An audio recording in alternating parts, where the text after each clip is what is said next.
एका बाजूला 21व्या शतकाची दिशा ठरवणारा तंत्रज्ञानाचा आधुनिक ऋषी अर्थात ॲपलचा संस्थापक स्टीव्ह जॉब्स, दुसऱ्या बाजूला पाश्चात्य संगीताचं वेड लावणारा द बीटल्सचा ख्यातनाम गिटार वादक जॉर्ज हॅरिसन आणि तिसऱ्या बाजूला क्रिकेटच्या खेळपट्टीवर धावांचा पाऊस पाडणारा आक्रमकतेचा मेरुमणी असलेला आधुनिक सम्राट विराट कोहली.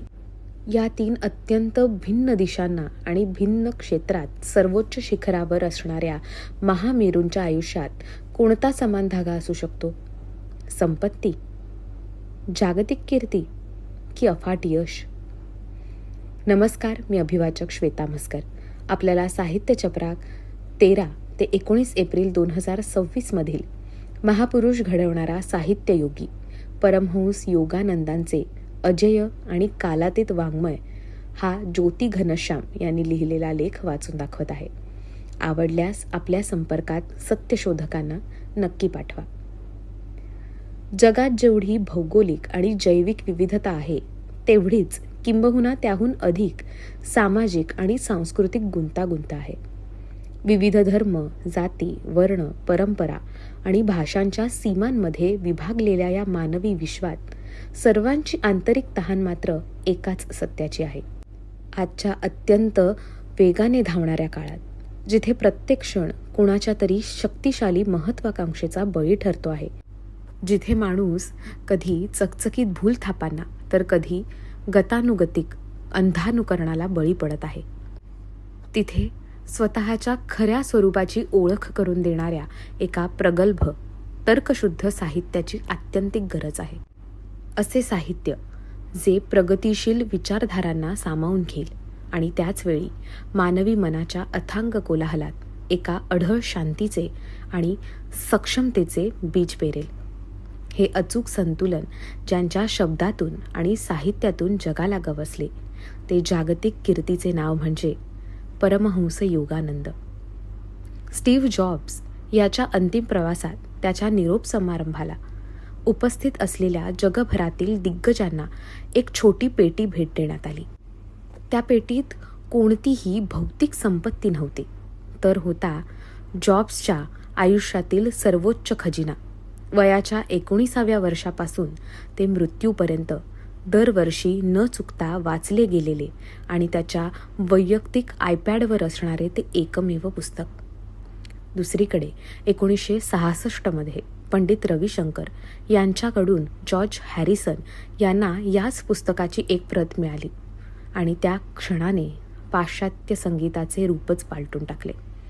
हॅरिसन या पुस्तकाने इतके भारावून गेले की ते भेटायला येणाऱ्या प्रत्येकाला हे पुस्तक आवर्जून भेट देत असत. तर आजच्या काळात आंतरराष्ट्रीय स्तरावरील प्रचंड दबावाखाली मानसिक शांती व अविचल एकाग्रता मिळवण्यासाठी विराट कोहलीनेही या पुस्तकाला आपल्या आयुष्यातील वळणबिंदू मानले.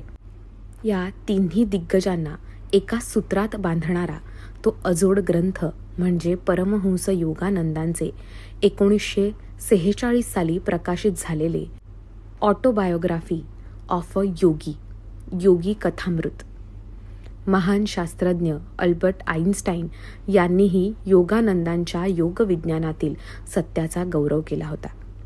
भारतीय स्वातंत्र्य लढ्याचे महानायक महात्मा गांधी यांनी योगानंदांकडून प्रत्यक्ष क्रियायोगाची दीक्षा घेतली होती.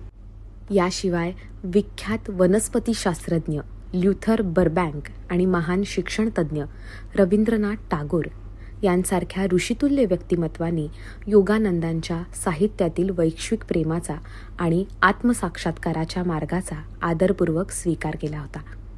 योगानंदांच्या साहित्याचा प्रभाव APJ अब्दुल कलाम यांच्यावर देखील पडला आणि मग या सर्व प्रिय नेत्याने विश्वाची मने जिंकली हे सर्वज्ञात आहे.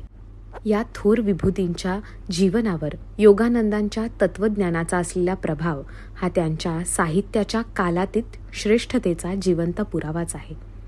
स्वामी विवेकानंदांनंतर अमेरिकेत भारतीय न्यायव्यवस्था आणि योगाचा प्रचार करण्यासाठी आपल्या आयुष्याची प्रदीर्घ 35 वर्षे समर्पित करणारे परमहंस योगानंद हे खऱ्या अर्थाने पूर्व आणि पश्चिमेला जोडणारे सुवर्णसेतू होते. विशेषतः इंग्रजांच्या आगमनानंतर खुद्द भारतीयांमध्येच अध्यात्म आणि विज्ञान हे दोन परस्पर विरोधी विषय असल्याचा जो मोठा गैरसमज पसरला होता तो त्यांनी मुळासकट उपटून काढला. श्रद्धा आणि अंधश्रद्धा, शास्त्र आणि शस्त्र, कर्म आणि नियती यांविषयीचे अनेक संभ्रम दूर करत त्यांनी अध्यात्माला प्रयोगशाळेतील विज्ञानासारखे अचूक आणि तर्कशुद्ध बनवले. स्वरूपम सुंदरम यस्य परिणामः शिवप्रदा आशयम सत्यरूपस्य तत्साहित्य विदुर्बुधः. स्वरूपम सुंदरम यस्य म्हणजेच ज्याचे स्वरूप म्हणजेच मांडणी, भाषा आणि शैली सुंदर आहे.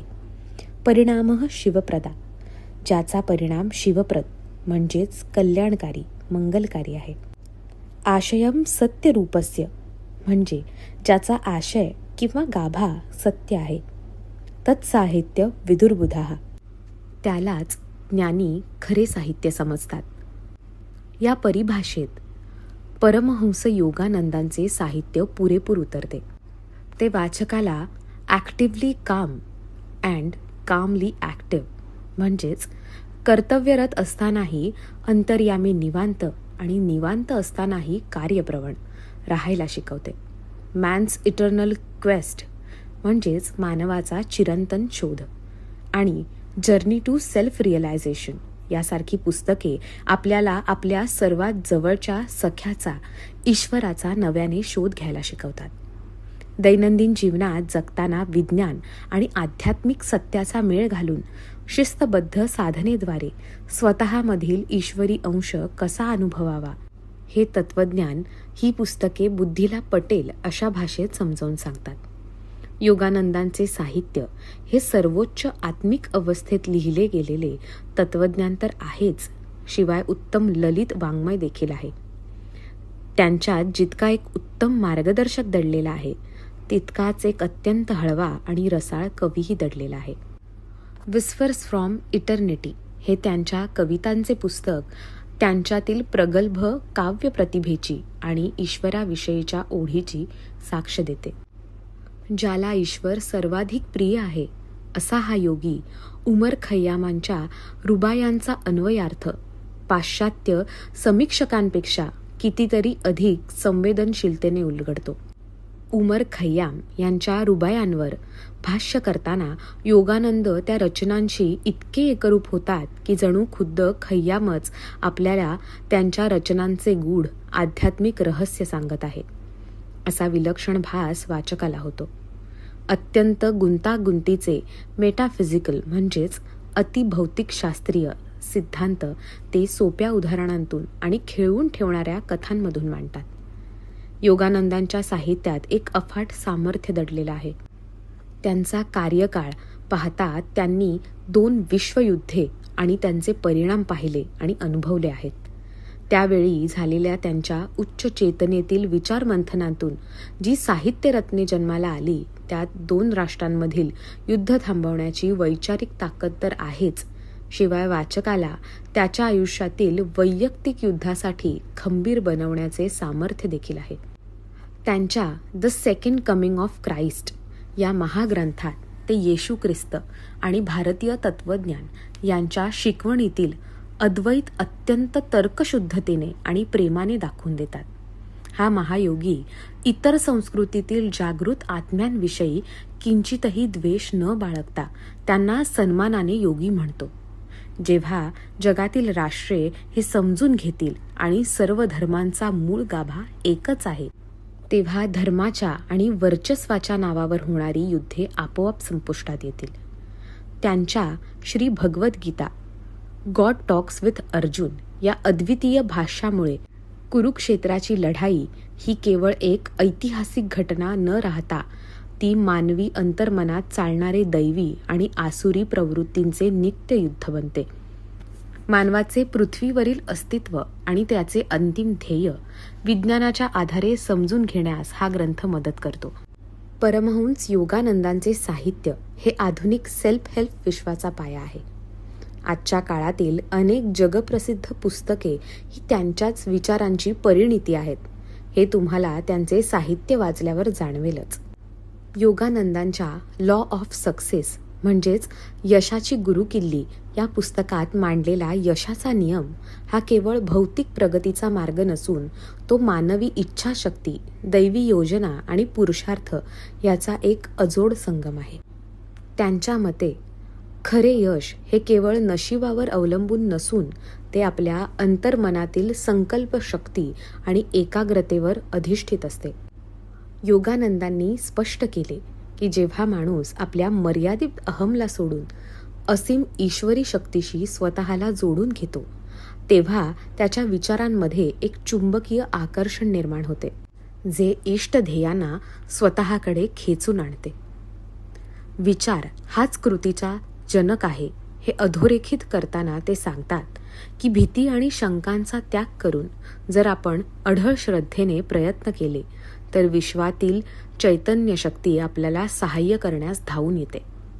जोपर्यंत या भूतलावर मानवाच्या मनात स्वतःला आणि वैश्विक सत्याला समजून घेण्याची भूक आहे तोपर्यंत परमहंस योगानंदांचे हे वाङ्मय अजिंक्य, अजेय आणि कालातीत राहील.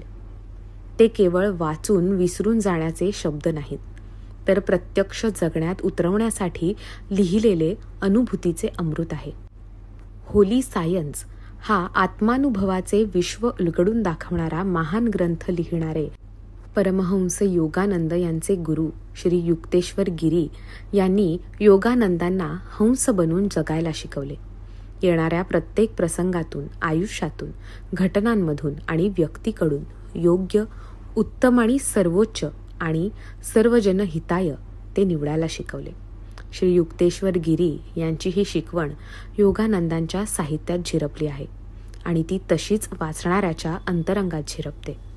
म्हणूनच या साहित्याने जगभर फक्त जेते नाही तर न्याय्य आणि संवेदनशील नेतृत्व तयार केले. ईश्वराला घाबरण्यापेक्षा आपला सर्वात जवळचा मित्र मानणाऱ्या या योग्याची परमोच्च भक्ती, कर्मयोग, राजयोग आणि ज्ञानयोगाचा संगम असलेले हे साहित्य उच्च चेतनेत जगण्याची अभिलाषा असलेल्या सर्वांचे सारथ्य मैत्रभावाने करते. आयुष्यात एकदा तरी प्रत्येकाने असे साहित्य वाचायलाच हवे.